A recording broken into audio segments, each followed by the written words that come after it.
In the middle of our preparations for Season 7 of this, your favorite podcast, the Revisionist History team got on a train to Philadelphia. 4 of us, carrying props, recording equipment, and extra microphones. Our destination, the Gothic ivy-covered cathedral of higher learning that is the University of Pennsylvania. And why did we go? Because we had cooked up a little experiment, and we were curious to see how it would fly.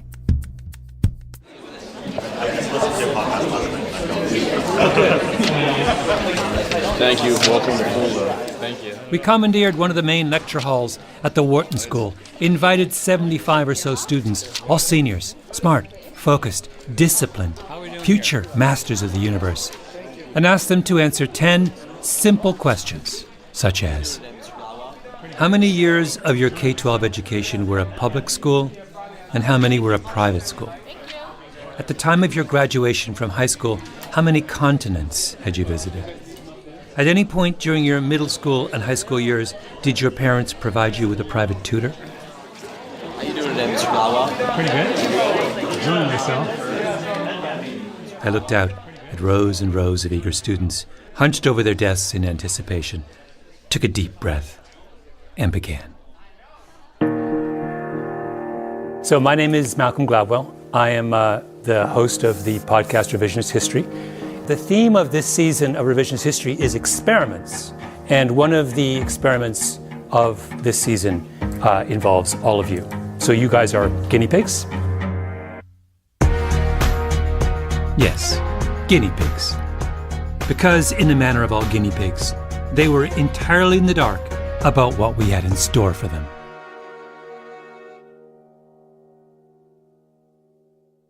And as you probably guessed from some of the questions that you were given, what I'm trying to do is I'm conducting an experimental investigation into the nature of the privilege of the people in this room. The students quickly finished the questionnaires and put their names and birth dates at the top. My producers, Eloise and Harrison, are sitting at a big table at the front of the room in full view of all the guinea pigs. They go through the completed questionnaires, one by one, and use the answers to generate a number, a score, which they write on a giant white sticker with a big fat Sharpie. And now the real experiment begins. I'm going to assign every one of you a number. If they can figure out what their number means, they will understand something essential about how broken the system was that propelled them to the Ivy League, and how to fix it. Just peel off the back, and I'd like you to affix the sticker to your chest so we can all see each other's numbers. You're going to look around the room, see everyone else's numbers, see your number, and hopefully that will aid you in your investigation of what exactly the nature of this experiment is. I'll just read... The students sat there with their numbers stuck to their chests, looking around in befuddlement, trying to make sense of everyone's score. I tried to help them figure it out, gave them hints, nudges. Think about this. I gave you a series of questions. Some of those questions involved a yes or no answer. So you saw 2 people, Eloise and Harrison, who quite quickly, in the space of about 5 minutes, 10 minutes, went through 75 or so responses and were able to very quickly and easily assign you a number. So think about this logically. It wasn't a complex algorithm, right? There was no computer used. Eloise, how long would you say you were spending, and Harrison, how long would you spending on each questionnaire? 10 seconds. 6 seconds. 5-6 seconds. Okay, that's a clue, guys. Let's go. Come on. Hi, my name is Abe. They might have just looked at zip code because that's a pretty good predictor of privilege just in and of itself. Abe has derived his hypothesis from question 6. What is the zip code your family lived in during your high school years? Perhaps, he speculates, the number on his chest was some kind of complex, mysterious derivative of his zip code. I didn't see if you had a computer, but if you did... There was no... Eloise, was there a computer? No, I did have to use a calculator 1 or 2 times. Calculator. Abraham, with all due respect, are you suggesting that Eloise and Harrison had memorized every zip code? It's plausible. They're very smart. Yeah. Not that smart. I'm Zach. I think it really has to do strictly with the private versus public education system in the U.S. Nope, that's not what we were looking for. Hi, my name is Joseph. A question that I thought was very interesting on there was about if you have any siblings, and if so, how many? Nope, not that either. Hi, I'm Kaylee. One that I don't think I've ever been asked in relation to this was if I drank when I was in high school, what age that I get drunk at. Kaylee's referring to question number 9. In high school, did you drink alcohol? And if yes, when did you first get drunk? Could you come up with any reason why I would have asked that question, or do you think that's just one of the ones that I'm just blowing smoke on? I have my own hypothesis, but I can't. Oh, come on. What if I'm wrong? This is all about being wrong. Oh, this is all about being wrong.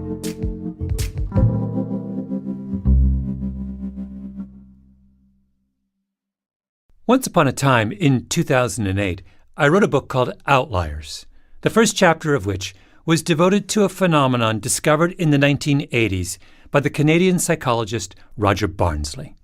Here's some of what I wrote. The explanation for who gets to the top of the hockey world is a lot more interesting and complicated than it looks. Good Lord. I do not sound like I'm enjoying reading my own book. Listening to this part of the Outliers audiobook now, I'll admit I have some regrets about that chapter. We'll get to that, I promise. Anyway, it occurred to me as I planned our trip to Philly that I should talk to Barnsley again and go over his discovery one more time. Make sure I understood everything.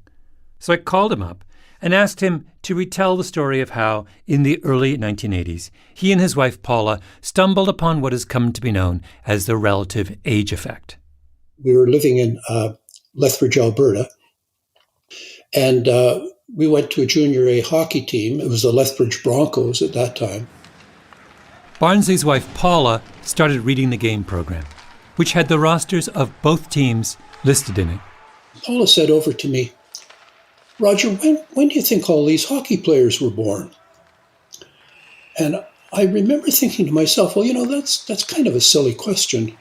So I did a quick calculation. I said, Paula, their average age 18. It's about 1982, so they're probably all born in around 1964.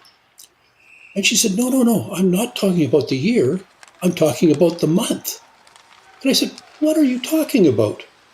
And she opened up the page of the program where they had listed the roster of the team, and it just jumped out at us, that the majority of these players were January, February, and March, and then you seem to get the odd April and May and very few in the fall. And I said, my goodness, that's just remarkable. He went home and expanded his search further. Everywhere he looked in competitive hockey, same thing. For some reason, most players were born in the first part of the year. And that's when that famous 40, 30, 20, 10 by the quarters of the year showed up. The famous 40, 30, 20, 10 phenomenon that he's talking about is what, in Outliers, I referred to as the iron law of Canadian hockey.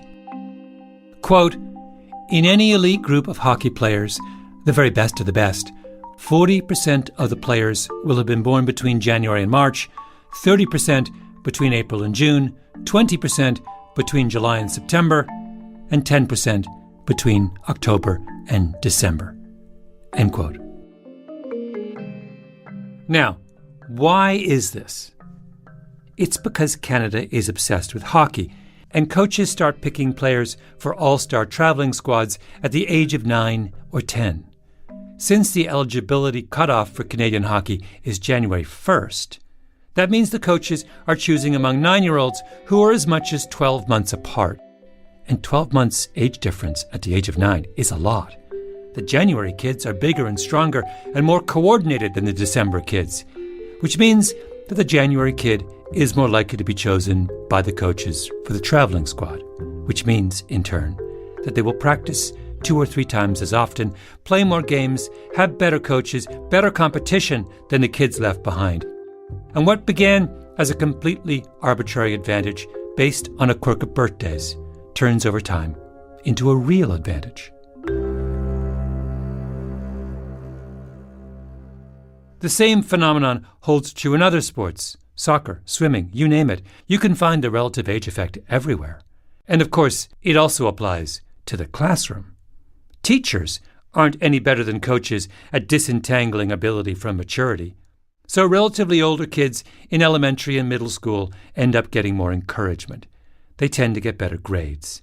And they're more likely to be chosen for things like gifted and talented programs. Meanwhile, relatively younger kids are more likely to be diagnosed with learning disorders or flagged for problem behavior. I cannot tell you how many parents have come up to me over the years and said, "Because I read your book Outliers, I held my kid back from starting school, and it was the best decision I ever made." Of course it was. But parents holding their kids back doesn't solve the problem. It just creates a relative age effect arms race. There's a fancy private school near me where so many parents of younger children have held their kids back that now the parents of the formerly eldest children have responded by holding their kids back, whereupon the first set of parents are increasingly holding their kids back a second time, meaning that there is at least a theoretical possibility that in the most competitive corners of American private education, some kids may never graduate from high school. Maybe I should have seen all that coming when I wrote Outliers. I should have made it clear that I was not trying to teach neurotic upper-middle-class helicopter parents how to game the system. I just wanted schools and sports leagues to stop behaving like idiots. So, Barnsley's paper on relative age effect came out in 1985. Outliers, which was, I think, the first time Barnsley's work got wide publicity, was published in 2008. The world has been alerted for decades to the fact that all kinds of supposedly meritocratic systems have been hijacked. Has anything changed? You're in front of your computer. I am. Are you? I put the question to Roger Barnsley, the OG of relative age effect research. What have we learned? Can you Google the roster of the Canadian junior hockey team, national hockey team for 2021-22, the current roster? I'll do it right now. And I want you to go down the list of the forwards, just use the forwards for the sake of simplicity, and I want you to just read the 21 months of birth of the forwards on the current Canadian junior national hockey team. Their birth dates are just their names. I just want their birth months. Okay, let's just see. And then Barnsley repeated what his wife Paula did decades ago at the Lethbridge Broncos hockey game. He listed the birth months by number of the members of the national junior hockey team. Listen for birth months of 7 or higher. 2, 10, 1, 1, 1, 2, 11, 8, 4, 2, 10, 5, 4, 5, 2, 6, 1, 3, 1, 1, 5, 3, 2, 4, 7, 1. It's the same thing. It's the same thing. They've learned nothing. It's the same phenomenon you saw this 40 years ago. The iron law of Canadian hockey is still an iron law. Isn't that funny? Roger, It's not funny at all. It's depressing. Very depressing.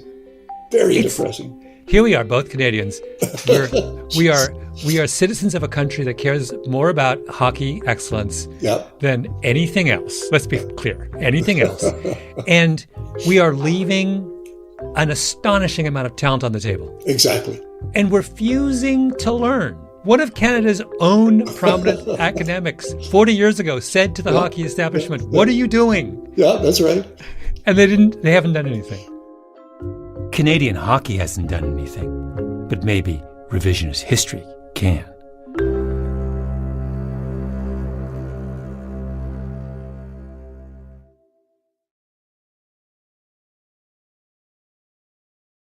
The inspiration for the revisionist history Wharton School relative age effect experiment came to me when I was talking to Adam Kelly, former footballer turned university professor. Kelly is a disciple of Roger Barnsley. He works with sports leagues to help them solve their age-related problems.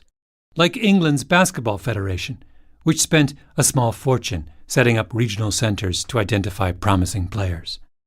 We looked at the proportion of players who were selected into those talent centres across the nation, and that was at age groups selected from 13 to 15, both at male and female, and those who were born in birth quarter 1 were 10 times more likely to be selected. 10 times? Birth quarter 1 is the 3 months closest to the English basketball eligibility cutoff date. Yeah, which is absolutely crazy, isn't it? Same old story. The talent spotters thought they were picking the most promising players, but in fact, they were just picking the oldest kids, because the oldest kids were, of course, the tallest and most coordinated. Anyway, Kelly's also thought a lot about education. Why is everyone taking their exam at exactly the same time? Like, surely we should all be taking it, at that same time within our lifespan. So if you're born in August, you're taking your exam almost 12 months earlier than someone who's born in September. So that person's had 12 months more learning than you. Which is super obvious when you think about it. In New York State, all the big elementary school math and English standardized tests are in late March, early April. We're talking third graders, 8 and 9-year-olds. At that age, kids get smarter every week. Yet we're trying to assess kids by their test scores, and some of the kids we're judging have been around as much as a year longer than other kids. Why don't we have the January kids all take the test in January and the February kids in February, and on down the line? I have no idea. Honestly, no idea. So I gathered the research arm of Revisionist History with our props, recording equipment, and extra microphones, and headed for the Gothic, ivy-covered cathedral of higher learning that is the University of Pennsylvania, to see if a group of really, really smart young people can figure out the importance of the month when they happen to be born. Turn over your pieces of paper. Just put your name at the top. And once you're finished, we will collect them. And then we will commence the exercise. So, we give out our elaborate questionnaire. But secretly, all we're interested in is people's birthdays. And then Eloise and Harrison go through each questionnaire and use the birthdates to do a simple calculation. Technically, the youngest you could be as a college senior at the time of our experiment was to be born in September 2001. So if you were born then, you got a 0. 0 birth privilege. If you were 1 month older, born in August 2001, you got a 1. July 2001, you got a 2, and so on. The higher the number on the sticker, the older the student wearing it. We even had a contingency for students who might have skipped a grade somewhere along the way. You'd get a negative number if you were younger than the expected age of a college senior. First thing we found out, there were no negative numbers in the room. Back when I was in college, I knew dozens of people who had skipped grades. Apparently, that doesn't happen much anymore. But it was worse than that. There's no zeros. So anyone a 1? 2? Any 2s? 3s? 4s? 5s? Anyone less than 10? Stand up. One student finally stood up in the back row, a college senior who was a few months shy of her 22nd birthday. 10. Oh, you're a 10? Oh, a 10 in the back row. Oh, another 10 emerges. We've got the 12, we got these 12s, and we got some 10s. Take a look. This is bananas. This is as bad as the Canadian national junior hockey team. In our sample of students from one of the world's most selective universities, there were no young seniors. None, not even close. There was no one at all who had been born in 2001, which is the year you would expect most seniors to be born in. At one point, a student started talking about her experience in a gifted and talented program. So I asked for a show of hands. Do you mind me asking, how many of you guys were in gifted and talented programs? Wow, basically all of you. Which makes sense, right?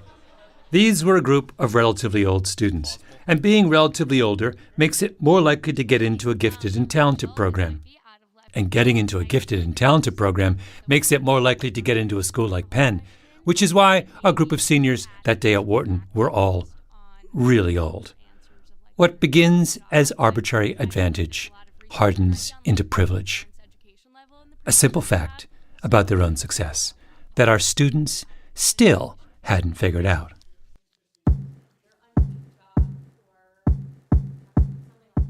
I'm going to give you another clue, guys. The particular dimension of privilege we're interested in measuring, I'm going to say with a great deal of certainty, is in this room the most significant form of privilege or lack of it that you would have experienced as students. At this point, I've pulled out all the stops, trying to help them. I've had people with the highest numbers stand up. At one point, I made everyone with a number over 20 get up from their seats and line up against the wall. They were still guessing, but it was like they were throwing darts with a blindfold on. There were pretty clear demographic similarities at the top end of the spectrum.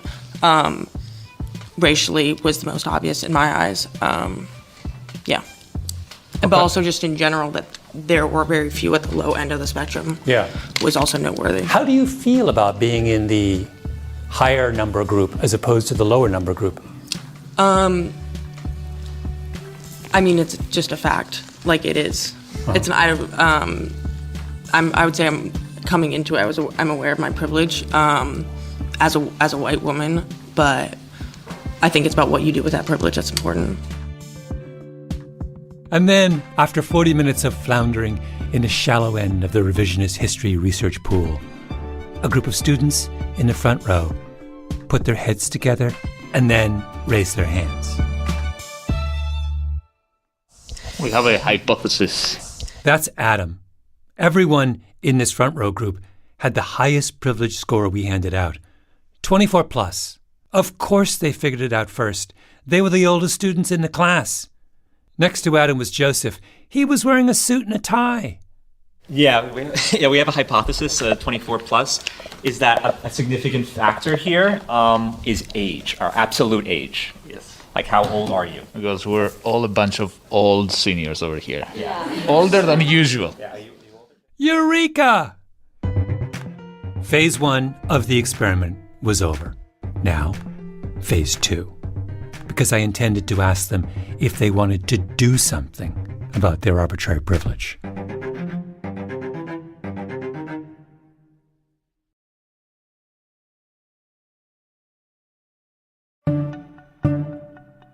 In Australia, they've invented something called maturity-based corrective adjustment procedures. MATCAPs, as it's known, for provisional use in the sport of swimming. I will confess that I am madly in love with this idea. It turns out that if you take a bunch of measurements of kids and plug them into an equation, you can estimate their physical maturity quite accurately. So you don't have to rely on chronological age to assess someone's level of development. You can do one better and measure maturity directly. So what these equations do is they factor in indices like height, weight, chronological age, and sitting height, and they use those factors to then estimate how far away a particular individual is from that point of peak growth. That's Stephen Cobley, a professor at the University of Sydney who created MATCAPs along with his colleague Michael Roman. Here's how it works. Imagine we have two 14-year-old swimmers competing in a 100-meter freestyle, both with the exact same birthday, Joey and Tim. So these academics would first calculate the biological maturity status of each swimmer. That is, how far each one is from their estimated point of peak performance. So let's say, for example, Joey is actually 12 months less biologically mature than Tim at this exact moment. Then comes the cool part. Cobley then looks at thousands of data points for 14-year-olds swimming in the 100-meter freestyle and calculates what is 12 months of maturity worth on average in terms of swimming time for kids competing in that age group. He enters the data into the maturation-based corrective adjustment procedures algorithm, and presto, the procedure adjusts Joey's time to account for the fact that at the moment he raced Tim, he was 12 months behind developmentally. An adolescent swim meet in Cobley's ideal universe has two sets of results: the raw results and then the maturity-adjusted results. What you're doing is you're effectively lowering the time of the folks who are slightly behind in terms of their maturity status. Cobley did a test run of the Metcalfe's algorithm on a sample of 700 Australian swimmers, all boys competing in a 100-meter freestyle. The first thing he discovers is similar to what we found at Penn. Among the top 25% of all adolescent swimmers, there were no late maturing boys. None. Zero. Which is an astonishing fact. Australia is a country that takes swimming as seriously as Canada takes hockey, and they have basically decided to banish a big group of young swimmers from consideration just because their talent happens not to appear soon enough. When you looked at these 700 swimmers, in some sense, the damage has already been done. We've already chased away the slow developers. They've quit. They've got discouraged. They thought they were bad swimmers. They didn't realize they were simply behind. Yeah. So what happens when you run everyone's race times through the Metcalfe's algorithm, adjusting for maturity? The order of finish in every race changes. The really talented swimmers, who just happen to be slower to mature, now have a chance. They used to be lost to the system. Now you can tell who they are. Now you can go up to young Joey and say, I know you didn't make the final, but take a look at your Metcalfe's time. You might be the best swimmer out there. So what's the most somebody moved up? But we've seen large percentages. We've certainly seen big changes in ranks. So if we've got cases for events where someone who was outside, let's say, the top 20 suddenly was in the top 3. I read your paper, and the first thought I had was, oh, wow, this belongs in the classroom, right?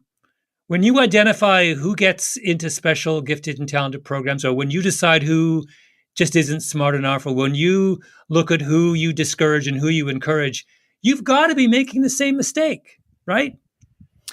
Yeah, I think so. I think the cautionary bit that we have to remember is it's that old question of, yeah, but how far do we go? So if we are going to factor relative age in education or biological development in education adjustments, shouldn't we be factoring in other things that we know are influential? Absolutely. Why wouldn't we? Well, exactly. Why wouldn't we? If we've developed a better way of identifying talent, why wouldn't we want to use it everywhere? Back at Wharton, I climbed up on my soapbox. I talked about how Metcalfe's had freed swimmers from the tyranny of birthdays, communicated my enthusiasm for bringing the Australian Revolution to the shores of the United States. So in Australia, they started to do this. 11-year-olds are all swimming the 100-meter freestyle. We've got 12 kids. We have, an order of finish. Then they run the times through an algorithm and have a new order. Now, would you feel comfortable with all of your, if you go back to your K through 12 experiences, would you feel comfortable if they ran all of your test scores through an age correction algorithm? Around the room, I saw young people of promise, focused, eager. They would be my disciples. I was so full of excitement, I put the question to a vote. Yes or no? I say, do a show of hands. Who likes the idea? There was a great stirring and rustling. My heart leapt into my throat. I thought I had brought the birthday rights revolution into the heart of the lion's den. I looked up, looked around, and nothing. No roar of support. Only a long, cold silence. I've never seen less enthusiasm for a great idea in my life. Wait, what is the matter with you guys? A young man spoke up first. Well, it's like, to be completely honest, it's to be selfish about it. It would probably have hurt our chances of being right here in this room because I'm old for my grade. I did well on my standardized test scores. Maybe if they readjusted it, I would have been more in the median. He was a 22-year-old senior in college. So selfishly, I would say, no, it's not a good idea. From a societal standpoint, perhaps. So you're being honest. I'm being honest, yeah. It's like saying, legacy admissions or something like that. My father went to Penn and my mother went to Penn. Oh, you're drowning in privilege. Exactly, I'm drowning in privilege. How did you... Yes. If we get rid of this, but I'm just going to be honest. That's fantastic. Who else wants to... Then Matteo raises his hand. He is an 18 on his sticker, an age privilege advantage of a year and a half. And I think that's a poor idea because it assumes that everyone who is older is always going to be smarter and everyone who's younger is always going to be less smart. I've seen some pretty old people do some terrible things. No, Matteo, that's not what it does. Well, it's neutral. It just adjusts for the age gradient. But I want my score to be my score. But wait, I want to, can I just harp on, you said you want your score to be your score. Yeah. But why is an adjusted score, a score that accounts for your degree of maturity, somehow less characteristic of who you are than an unadjusted score? I would have thought the opposite.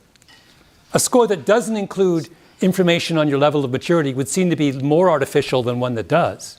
I don't know. I guess I would want to look at the algorithm before I made an actual judgment, because I'd be surprised if I was okay with everything, theoretically, everything that the algorithm would say. The students stood up one by one, using their prodigious powers of analysis and imagination to come up with one objection after another. Why do you think you guys are so hostile to attempts to remedy the situation? My fear with the algorithm is that it could be gamed. So if this were implemented where we know that if you're younger, you get, say, a 100-point bump in the SAT or are viewed more favorably throughout your whole educational career, then we're probably sending our kids off to kindergarten at 4.